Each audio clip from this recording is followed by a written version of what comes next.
on teams, 1, 2, 3, 4, and then get to show everyone around. Michael. Dan. Okay, we're starting. Everyone ready? Yes. Yes. Okay. Recording in progress. Okay. Hello everybody, my name is Juliana and I'm going to talk about an important topic today, and that is regarding first responders. What do people think about when they hear about first responders? They feel that first responders are brave, strong, and selfless. They're there to help people that are in need or in danger and to make sure that they're not at risk. Now, according to the National Fallen Firefighters Association, looks like in recent studies, a fire department is 3 times more likely to lose a firefighter in suicide in a given year through the line of duty, which is insane. Here's another one. From 2016 to 2022, there were a total of 1,287 suicides for police officers. And it's just unimaginable. That is from the law statistics rates for suicide at the moment. And one main factor we have to think about it is mental health in first responders. Now, first responders see and deal with magnitude of terrible things, many of which should never be seen by human eyes, all of the name of protecting people, and yell has led to many of these first responders to take their own lives. And another thing that we have to talk about is that since people have trouble coping with these, first responders tend to go towards alcohol and drugs, and we have to make this stop. Now, I do have an example. I do have a friend who is part of the firefighter department for his hometown, and he has seen from firsthand people having traumatic disorders, very traumatic experiences that they've had, right, regarding people's death and just things that they shouldn't be seeing. And today we will be discussing the factors that contribute to poor mental health in first responders, the reasons many decide to not seek help, and the strides that have been taken to improve the previously discussed statistics.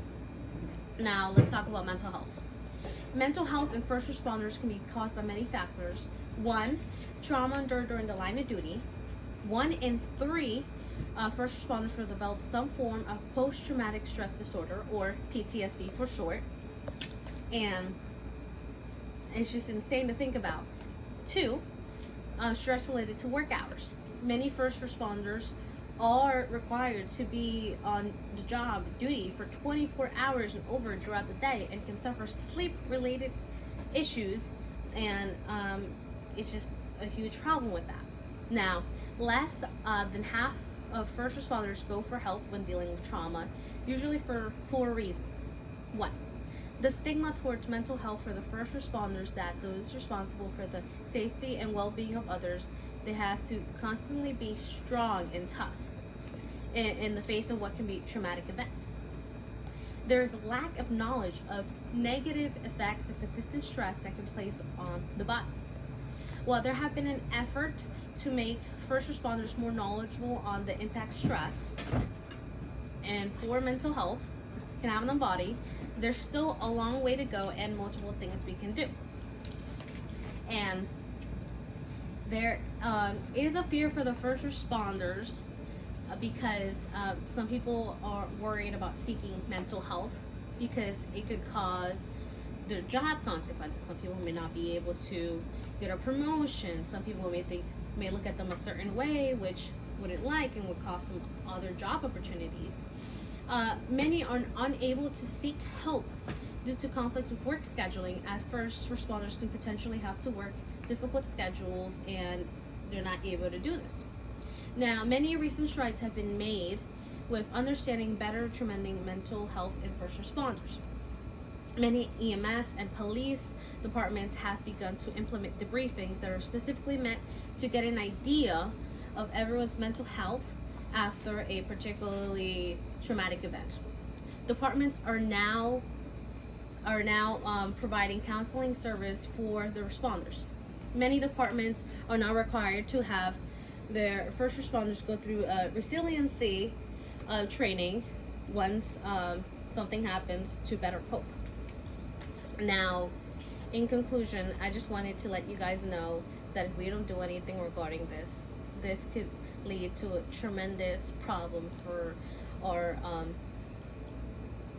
first responders, and could lead to multiple deaths, and could lead to just this bad things to society to happen to all of us. Now, thank you so much, and we just gotta have to do something regarding this. Thank you. Do you guys have any questions?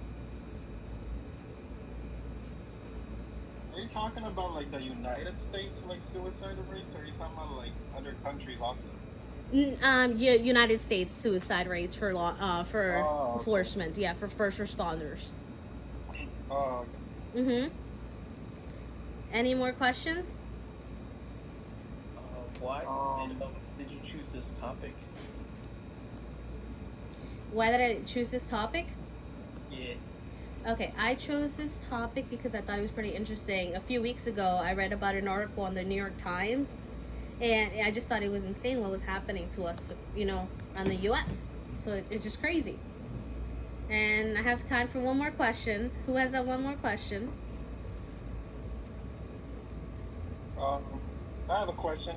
Yes. Who out of like all the categories, like paramedics, firefighters, and cops, who's the one that kind of has like more of the trauma issues that you're talking about? More trauma issues would be between police officers and then EMTs, because they are firsthand, they experience it even thoroughly. They're the ones that transport people, so they're the ones that deal with more trauma. Yeah. All right, and that is all. Do you guys need help with anything else? No, I think I'm good. Okay, perfect. And just wave hi to the camera on my phone so you can see you guys. To make sure you guys were listening. I'm here. All right, perfect. Thank you so much. Have a good one.